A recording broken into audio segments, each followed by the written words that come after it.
I'm glad to have Ed Weatherall with us. Now, Ed Weatherall is the Commercial Director of the IDM, the Institute of Direct Marketing, but only just appointed. Ed, it's unfair to say, has been around the block, but Ed, you've worked, as well as in the training capacity, you've worked industry side for quite a long time. What made you make the move?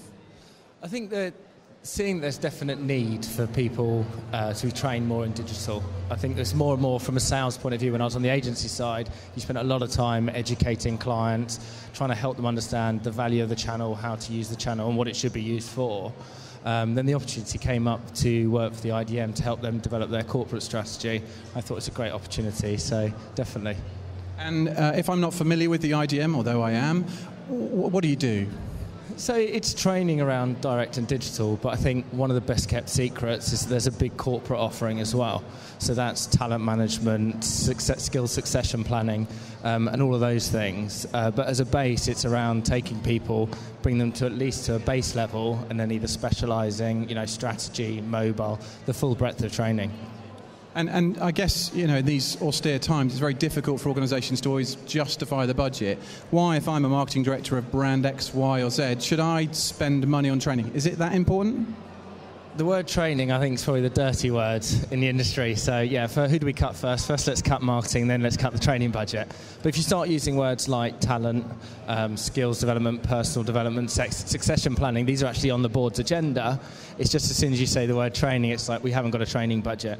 I think a lot of the big companies are now looking at things like training academies, skills academies, but still when they speak, they say, oh, no, zero training budget. So the investment's there and people are looking at it, they just don't call it training. Okay, and in terms, if I am that marketing director who's sold on that aspect, what does this look like for me with my team? What can I expect from the IDM in terms of deliverables?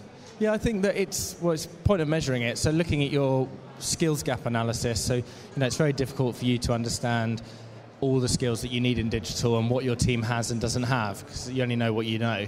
So a case of being able to actually look at the whole organisation, identify your skills gaps, and then actually put together training. So, if there's a base level for lower down in the organisation, be that online training, but then you can start, as you go further up the food chain, start looking at things like planning, budgets, management, strategy, briefing, all of the things all the way up to the top where, you've got people at the top of the business maybe aren't what we call digital natives at the moment, and they don't necessarily want to go to a training school and sit there on basics of internet, but doing things like sheep dips for the board so they can understand exactly what are the returns that you should be getting from digital, but then also tracking that. So things like CPD management and actually seeing, okay, what is the sort of, the growth in knowledge of the team, and then how's that been applied to the business. So all of that can be measured, ROI. I think every marketing director knows that word.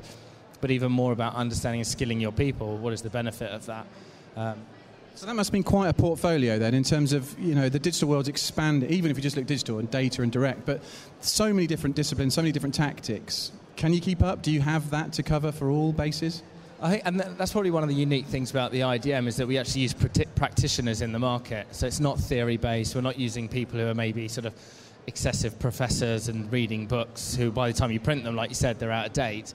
You've got people who are living in it. So you've got mobile specialists in business delivering things around mobile, and it is their job to stay ahead. So, if you're in insurance, it's not your job to stay abreast of the latest trends in social media, but a social media agency is, or the head of social media in a big brand is.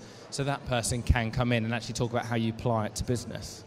And just thinking more broadly, one of the challenges that a lot of marketing functions find is, there's all these things we can do.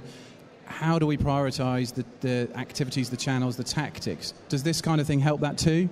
Definitely, because I think you've got to map it back to business objectives. So you need that base level of understanding of, okay, what does all of this stuff do? This next base, everyone wants a mobile app. Well, not everyone should have a mobile app. If your customers aren't using mobile apps, you shouldn't have a mobile app.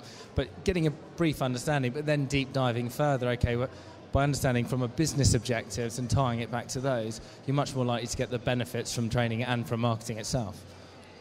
And that then plays back to the ROI. You can prove why you've done it. And just thinking about the show then, Ed, so obviously with your experience from all sides really, what does this mean to you? Good place to come?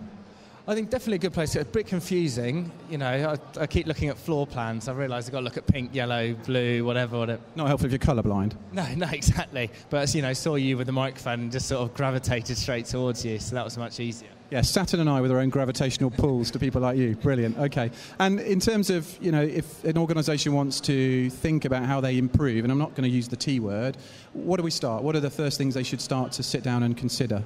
I think it's looking at what is the return that we want from marketing, but then looking at really getting someone external. So what are the skills that we should have in our marketing department? And then actually looking at your teams, where are the gaps, and then prioritising the development of those people. I think another important thing that sort of, everyone talks about retention of talent and keeping people within the business. People want personal development now. You can't just throw more money at people. I think I was talking to someone the other day and they're like, well, if I'm training someone or developing them, they're just going to go to a competitor. But what's worse is having a bunch of unskilled, behind the times people within your team, or trying to keep them up to date and actually hoping that you're making it an environment that they want to stay. Good. So it means that, you take that leap of faith to ensure that your people are as good as they possibly can and stay with you because they feel loyal, that they're invested in. Ed, thank you so much.